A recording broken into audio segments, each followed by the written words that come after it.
السلام علیکم ورحمۃ اللہ وبرکاتہ۔ آج ہم آپ کو بتائیں گے حج روحانیت کا ایک عظیم سفر۔ پیارے دوستو، ہر سال کروڑوں قدم ایک ہی سمت میں بڑھتے ہیں، دل ایک ہی صدا میں دھڑکتے ہیں اور زبانوں پر ایک ہی ندا ہوتی ہے، لبیک اللہم لبیک۔ یہ صرف سفر نہیں، یہ ایک دعوت نامہ ہے، ایک پکار پر لبیک کہنا، ایک عاشقانہ حاضری، جہاں انسان اپنے رب کے حضور بغیر کسی فرق کے ایک ہی لباس میں کھڑا ہوتا ہے۔ حج جسم کا نہیں، دل کا سفر ہے۔ یہ مقام، یہ منظر صرف خانہ کعبہ کی زیارت نہیں، بلکہ روح کی طہارت، دل کی صفائی اور بندگی کی معراج ہے۔ اللہ تعالیٰ قرآن مجید میں فرماتے ہیں، اور لوگوں پر اللہ کا حق ہے کہ جو اس گھر تک پہنچنے کی استطاعت رکھے وہ حج کرے۔ ایک اور جگہ ارشاد فرماتے ہیں، اور لوگوں میں حج کا اعلان کرو، وہ تمہارے پاس پیدل آئیں گے اور ہر دبلی اونٹنی پر سوار ہو کر دور دراز راستوں سے آئیں گے۔ یہ آیات حج کی فضیلت اور اس کی اہمیت کو واضح کرتی ہیں۔ اللہ تعالیٰ نے حج کو مسلمانوں پر فرض کیا ہے تاکہ وہ اس کے ذریعے روحانی صفائی حاصل کریں اور اس کے ساتھ تعلق مضبوط کریں۔ یہ وہ مقدس مقام ہے جہاں مسلمان دنیا بھر سے آ کر اللہ کے ساتھ اپنے تعلق کو مضبوط کرتے ہیں۔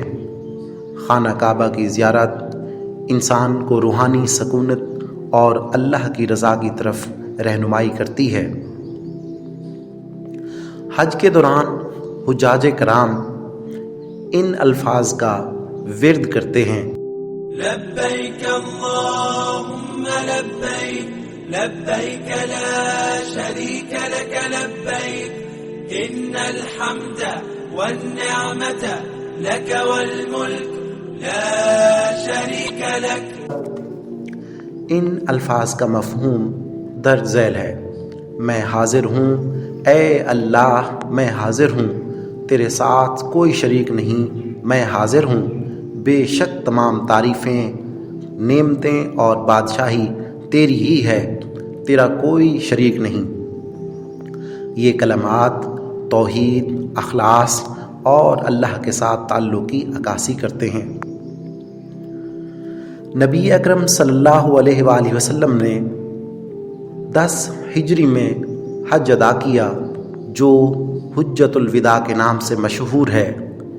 اس حج کے دوران آپ صلی اللہ علیہ وآلہ وسلم نے اپنی مشہور خطبہ حجۃ الوداع دیا، جس میں آپ صلی اللہ علیہ وسلم نے مسلمانوں کو عدل، مساوات اور اسلامی تعلیمات پر عمل کرنے کی تاکید کی۔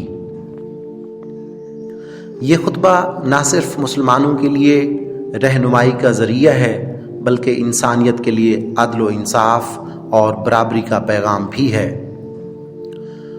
خطبہ حجۃ الوداع کے خطبے میں نبی اکرم صلی اللہ علیہ وآلہ وسلم نے خواتین کے حقوق پر خصوصی زور دیا۔ آپ صلی اللہ علیہ وآلہ وسلم نے فرمایا، اے لوگو، تمہارے خون، تمہارے مال اور تمہاری عزتیں تم پر ایک دوسرے پر اس طرح حرام ہیں جیسے اس دن کا یہ دن، اس مہینے کا یہ مہینہ اور اس شہر کا یہ شہر۔ دوستو، امید ہے ہماری آج کی ویڈیو آپ کو پسند آئی ہوگی۔ اگر ہماری ویڈیو آپ کو پسند آئی تو ہمارے چینل وائس آف اسلام کو سبسکرائب کرنا نہ بھولیں۔ اللہ حافظ۔